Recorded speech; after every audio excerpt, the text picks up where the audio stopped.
마지막 아이템은 누가 발제를 했을까요? 준비했죠? 네, 제가 마지막 아이템은 제가 준비를 했습니다. 제가 준비한 마지막 아이템은요. 원팀 일은 안철수신제가 치국평천하입니다. 네. 안철수 국민의당 이제 대선 후보의 딸 안설희 박사가 어제 귀국을 했는데요. 네. 일단 뭐 표면적으로는 설 명절을 가족과 함께 보내기 위해서 귀국했다. 뭐 이렇게 밝혔지만은 아무래도 아버지의 선거운동을 조금 본격적으로 돕기 위해서 귀국한 거 아니냐 이런 분석이 지배적인 상황입니다. 안철수 후보는 어제 원래는 부산에서 선거운동 일정이 있었는데요. 딸 네. 귀국 소식을 듣고 이 일정을 조정하면서까지 공항으로 갔다고 하는데 네. 일단은 귀국 모습이 어땠는지 함께 보시겠습니다. 안 된대. 떨어져서.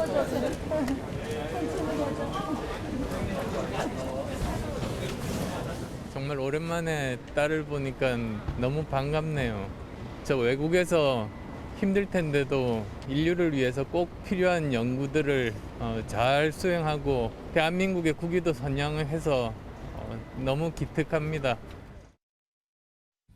네, 안철수 후보 자신의 딸 안설희 박사가 국위 선양을 하고 왔다 이러면서 약간 뭐 이렇게 자랑하는 모습도 보이기도 했는데요. 네. 안설희 박사는 격리 기간이 일단 있어서 격리 기간이 끝나면 이제 선거운동에 본격적으로 합류할 것으로 전해졌습니다. 안설희 박사가 지금 또 화제가 되고 있는 게 지난달에 이제 안설희 박사가 속해 있는 연구팀이 그 오미크론 바이러스 관련해가지고 이제 연구 결과를 내놨는데 이게 이제 뉴욕타임즈에 실리면서 굉장히 세계적으로 주목을 받아서 큰 관심을 불러일으켰었거든요. 지금 뭐 이재명 후보, 윤석열 후보 가족 리스크 때문에 조금 고통을 받고 있는 상황인데 네. 안철수 후보 같은 경우에는 딸이 귀국을 하면서 이 원팀이 좀 다른 의미로 원팀을 이뤘다는 이런 평가가 지금 나오고 있습니다.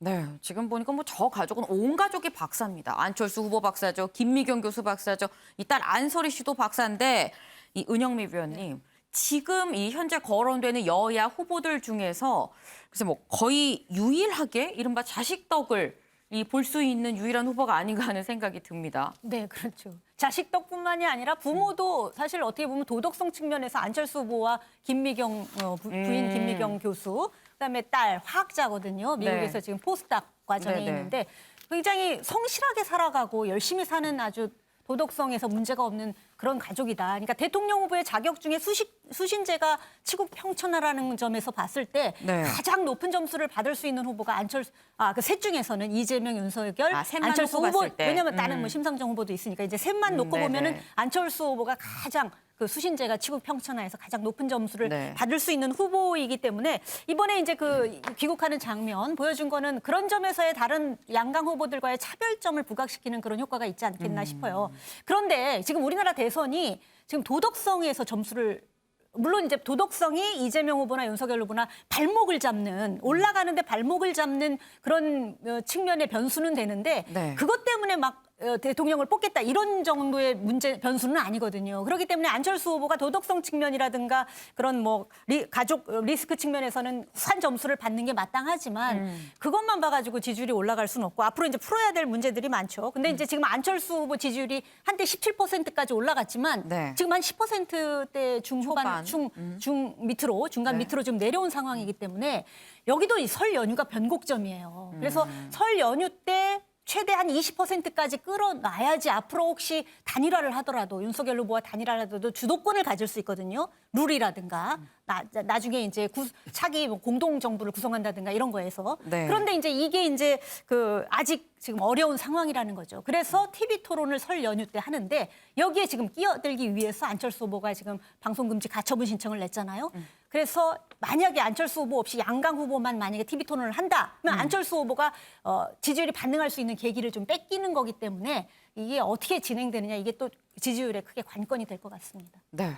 지금 안철수 후보의 딸이 안설희 씨가 지금 열흘 동안 격리가 돼야 되는 상황이긴 합니다. 그런데 이 격리된 상황에서 사실 뭐 유튜브나 아니면 뭐 다른 영상을 통해서는 충분히 또 이 등장을 할 수 있는 거 아닌가 싶어요. 예전에도 유튜브에 나왔었잖아요. 네, 그렇습니다. 실제로도 지금 지난해에 안설희 씨가 실제로 아버지와 함께 이제 유튜브에 등장한 적이 있어서 그때도 좀 화제가 됐었는데요. 네. 일단 당시 영상 함께 보시겠습니다.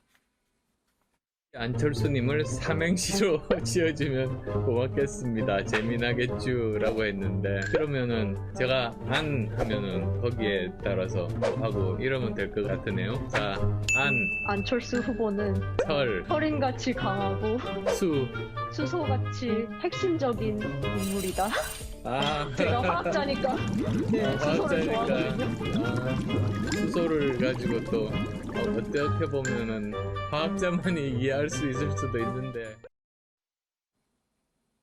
네, 이 안설희 씨가 아빠 이 안철수 후보의 이름을 두고 삼행시를 짓는 모습이었는데 생각보다 좀 잘 짓는 것 같아요. 그런데 안철수 후보 하면 뭐 가족 리스크는 없습니다만 항상 따라붙는 게 또 이 단일화 문제 아니겠습니까? 국민의당이랑 국민의힘의 이준석 대표랑 지금 뭐 설전 수준입니다. 네, 그렇습니다. 이준석 국민의힘 대표와 안철수 국민의당 후보 측 이제 단일화 두고 굉장히 이제 뭐 패륜 이런 단어까지 언급을 하면서 네. 신경전을 벌이고 있습니다. 먼저 이제 이준석 대표가 어제 SNS 글을 통해서 안철수 후보가 단일화에 관심은 없다고 하는데 뭐 모든 인터뷰 등에서 계속 단일화 이야기만 하고 있다. 이렇게 비판을 먼저 꺼냈습니다. 이러자 이제 국민의당 쪽에서 이게 자격지심, 패륜 발언이다. 이렇게 또 이런 망언을 중단해라 이렇게 밝혔는데요. 이준석 후보는 여기에 대해서 이게 3등 후보가 좀 관심 끌려고 하는 거다.